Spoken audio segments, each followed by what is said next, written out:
God eftermiddag. Idag gör jag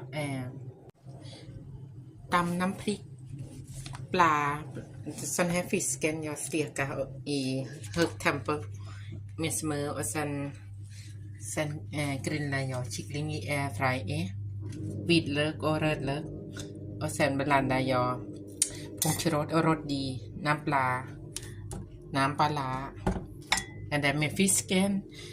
Den andra är med kanjoan svamp. Jag suken. Och jag vill äta så utan grönsaker. Jag kan blanda jättemycket papper. Vad heter pala? Ni vet pala är såna.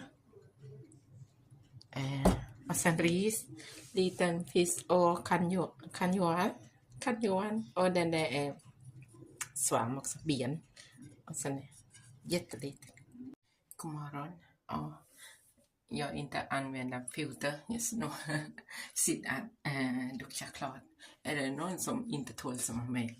Jag inte tål blommor, damm, några saker som är doftar starkt. Så om jag inte duktar då tvätta håret, då kunde jag inte sova och klia överallt. Just nu är fruktansvärt med öga. Det bara klia näsa sådär.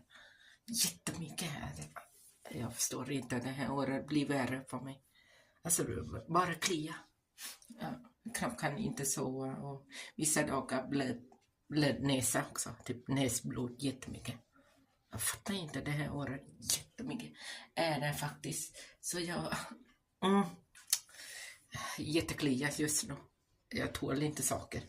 Jag skulle vinna ut det som de alla, men jag tål inte.